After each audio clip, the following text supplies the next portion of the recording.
The designs show different priorities, different ways of thinking about concealment. Precisely. Different philosophies, almost. Okay, so let's dive right in. Why these two? With all the Glocks, all the carry guns out there, what makes the G26 versus G43 the comparison everyone talks about? Well, that's what the sources really hone in on. You could carry lots of guns, but these two are similar enough small 9mm reliable that the comparison makes sense. But different enough that the choice really matters. Exactly. Their core difference in design forces a trade-off. That's the tension. Okay, like comparing two types of running shoes, maybe. Both for running, but built differently for different needs. So what's that core difference here? It really boils down to the magazine design, which dictates the size. You've got the G26, the original baby Glock. It's a double stack design, just shorter. Right. And then the G43, which is Glock's purpose-built single stack 9mm slimline. Ah, single versus double stack. Yeah. And that changes the width, which I imagine is pretty critical for carrying concealed. That's what all the sources agree on. That width measurement is maybe the single most important factor for hiding the gun comfortably. Okay, yeah, that makes a lot of sense. It's not just small gun versus small gun, it's wider small gun versus thinner small gun. Let's introduce them properly. The G26 first, the older one. Yeah, the G26 is the veteran. Glock's 26th patent, actually, came out around 1994, part of their Gen 2 lineup. And people call it the baby Glock. Subcompact. Basically looks like they took a G17 or G19 and just chopped the grip and slide down. And it's still around today, even with Gen 5 Glocks out. That's real staying power. Absolutely. Still in production, you can get a Gen 5 G26. Speaks volumes about how well that design works for people. Okay, now the G43. The newer kid on the block. Much newer. Arrived around 2015, give or take. It wasn't Glock's very first single-stack pistol, but it was their first single-stack 9mm. And it hit right when those slim 9s were getting super popular. Exactly. Capitalized on huge market demand. People wanted something easier to conceal than the double-stack. And it's classified differently, like not a specific gen. Correct. Glock calls it slimline.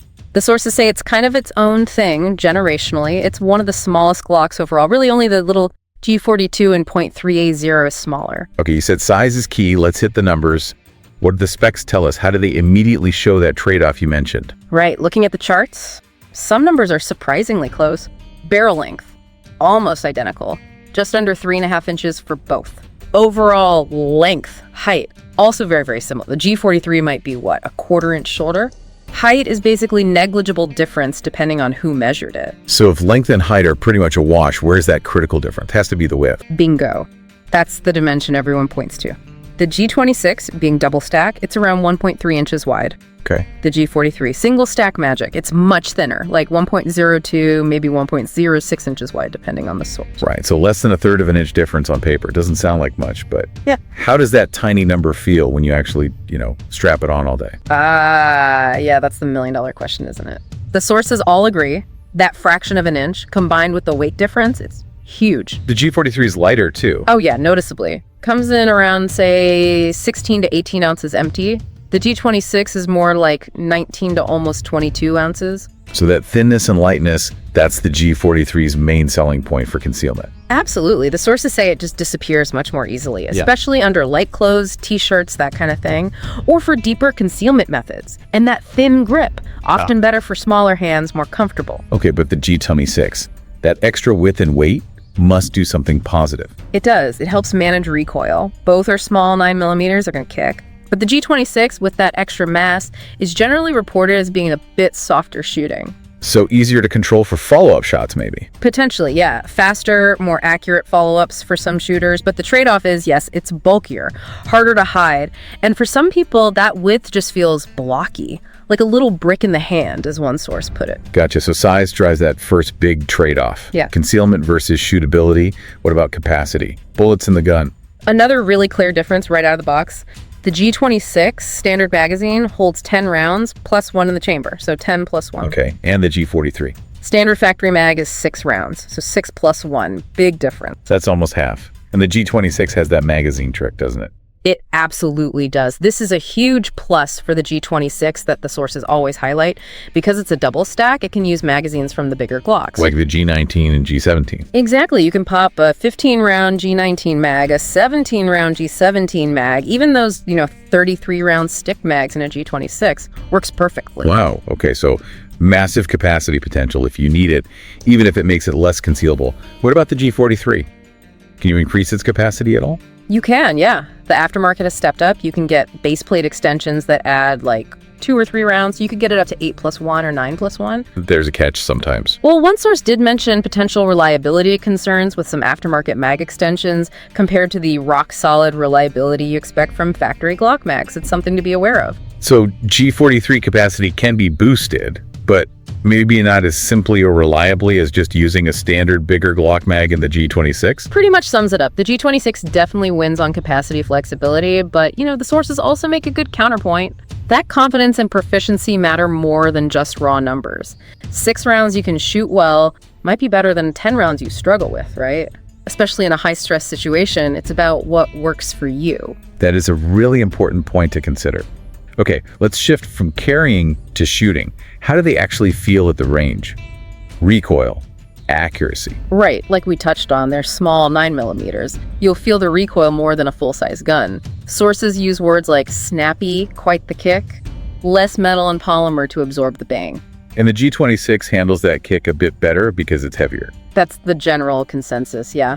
The extra weight and slightly wider grip just helps soak up that recoil impulse a bit more, makes it feel a little less harsh. Which could mean faster shooting. Could mean faster, more accurate follow-up shots compared to the G43, which feels, snappier because it's lighter and thinner. Okay, what about pure accuracy, like mechanical accuracy out of the box? For the job they're designed for self-defense, close quarters, say inside 15 yards, both are plenty accurate.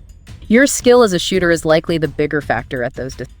But the newer Gen 5 G26, it has some upgrades the sources mentioned. It does. The Gen 5 G26 gets Glock's marksman barrel, which is supposed to offer better mechanical consistency. And the big one, optics. Right. The Gen 5 G26 comes in an MOS version modular optic system, factory ready to mount a red dot sight. That's a huge deal for a lot of shooters. Because red dots can really help with aiming, simplify things. Grammatically, for many people, it makes hitting targets faster and easier. The G43 does not have a factory MOS option. You'd have to get the slide milled by an aftermarket company. So while both are accurate enough for CCW, the G26 Gen 5 offers that potential accuracy edge with the marksman barrel and, crucially, the easy optics mounting. Exactly. Gives it a leg up for shooters wanting modern sights. Let's talk ergonomics, how they feel in the hand. Okay. Both have that classic Glock grip angle, polymer frame, striker-fired feel. Very familiar if you've handled Glocks. But again, that width difference. The G43's thinness is a big plus for comfort, especially for smaller hands. Definitely. Sources often praise how comfortable the G43 feels to grip and carry for many people, especially those with smaller hands. Well, the G26 being wider. Can feel a bit chunky, yeah. That brick feeling, some mention. Though that width does give you more surface area to grip against recoil. What about other grip features? Textures, grooves? The G26 has evolved. Older gens, 3 and 4, had finger grooves. Some loved them, some hated them. Right. Gen 5 got rid of the finger grooves and added a more aggressive frame texture. Plus, the G26 comes with interchangeable backstrap. Oh, so you can adjust the grip size a bit. Yeah, tailor it slightly to your hand. The G43 doesn't have interchangeable backstraps. It just has its slim grip with pretty decent texturing on the front and back. So G26 is more adaptable. G43 is just thin. That's a fair summary. More modularity with the G26 grip. Sources also mention the safeties both have Glock's internal safe action system. One source noted the G26 usually has 3 automatic safeties, including that little lever on the trigger itself. While pointing out the G43 has similar internal ones but lacks that specific external trigger lever safety mentioned for the G26. Minor detail maybe, but noted. Interesting. And the trigger pull? Both are standard Glock polymer triggers, around a 5.5 pound pull weight typically. One source did say, subjectively, they felt the G43's trigger was a bit smoother, maybe a crisper break. But that's very subjective. Yeah, trigger feel can be personal. Okay, beyond the guns themselves aftermarket parts, Holsters, sights, upgrades, how do they stack up? Well, the Glock aftermarket in general is just immense, huge. You can customize pretty much anything. But the G26 has a specific advantage here because it's related to the bigger Glocks. Exactly. It shares a lot of parts compatibility with the G17 and G19, which are everywhere. Like what parts? Magazines, obviously. Sights often interchange, even some internal components like trigger connectors. That vastly expands the options for the G26 user. In the G43. Still good support, but not quite the same level. Support is definitely good. Plenty of holsters, sights, magazine extensions, triggers specifically for the G43, but because it's its own slimline platform, it doesn't benefit from that direct parts sharing with the mainstream double-stack models quite as much. Makes sense. Fewer shared parts means a slightly smaller, though still large, pool of options compared to the G26. Right. Still very well supported, just maybe not as extensively due to that parts commonality factor favoring the G26. Okay, so we've really broken down the G26 and G43. But what if, after hearing all this, someone listening thinks, maybe neither is exactly right for me?